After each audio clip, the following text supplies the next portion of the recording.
Hello from the van. Today I'm gonna show you how I mounted Starlink on a flagpole by myself.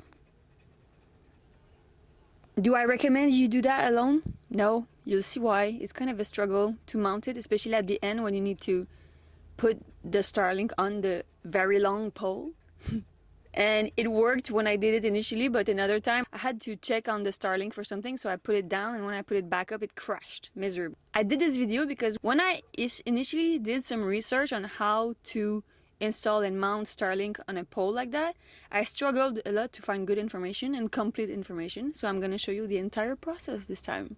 Enjoy! Alright, so the first thing you'll need to do is to dig a hole that's 2 feet deep and 1.5 feet wide. The black pipe that you see is actually the PVC base that is given with the pole kit I purchased from Amazon, a flag pole kit. You can find it in this video description. Now you see me adding back some rocks because my land is full of rocks, and so as I was trying to dig this hole with a normal shovel, I had to remove giant rocks, and so the hole ended up way more wide than needed. And so here I'm just trying to reduce the width of the hole so that we need less concrete to fill it.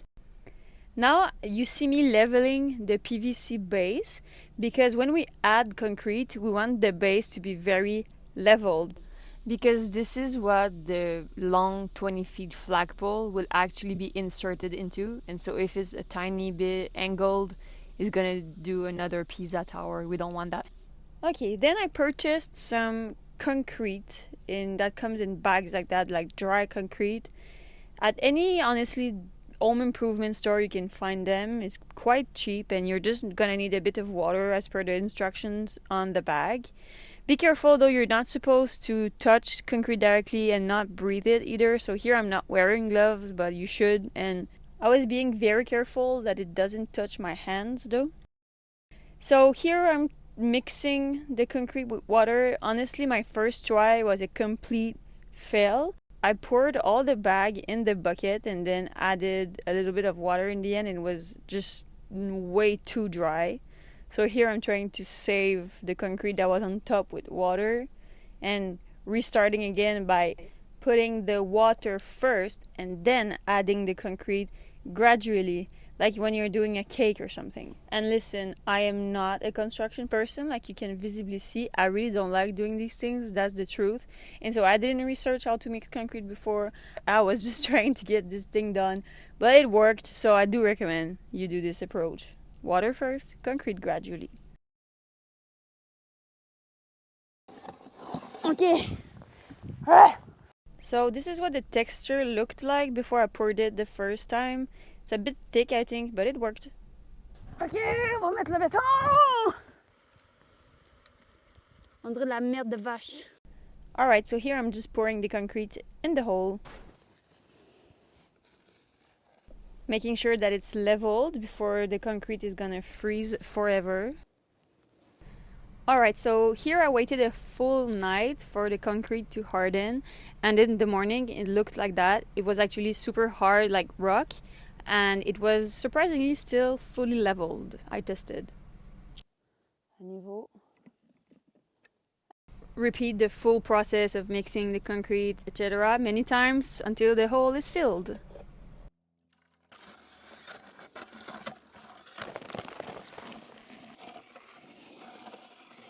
Alright, so here I'm just filling the hole with concrete and bucket and another bucket and another bucket until it's full. Then I waited, I think 24 or 48 hours for the concrete to freeze, and here you see me just testing if the pole is gonna hold by itself, because honestly I had no idea if this thing would work. Like, I didn't see anyone do something like that before. And this is a 20 feet flagpole. Again, the link to this pole is in this video description. And to my surprise, it was holding by itself and not bending in the wind either. And now, ladies and gentlemen, this is the crucial moment of this operation. Here you see me mount the Starlink on the pole. I had an adapter that I purchased on Amazon. Honestly, it didn't really fit well, but in a weird way I just squeezed it in and it ended up working. So I put the link, but I don't necessarily recommend this exact adapter, honestly. You can probably find a better one that's a better fit. You can also see that I already put the base of the pole in the hole. For some reason, I found it easier to mount the rest of the pole when this was in already. Espérez que ça marche! Chris! Oh! Tabarnak!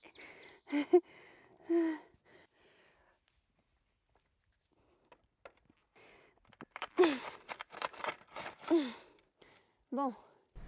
Alright, so we made it! That was an adventure, I can tell you. And this is me not trusting that this thing is gonna hold by itself, because the Starlink dish is kind of heavy and the pole is really high. Like you can see here, it's like 20 feet, like I said. But honestly, it's been like that 10 months and I never had an issue with it. Here I'm just impatiently waiting to see if it's gonna work. Starlink is booting, searching for satellites, entering satellite network, optimizing connection. So at the end it did work, but there were some obstructions because of the trees around. And so what this does is that you can connect to the internet and surf and all, but when you do video calls, for example, it's a bit lagging. So I just solved the issue by cutting the trees that were making this obstruction. Unfortunately, I had to cut them, but in the end, it worked really well. Thank you for watching. This was how I installed Starlink by myself. And if you enjoyed this video, please subscribe to my channel for more.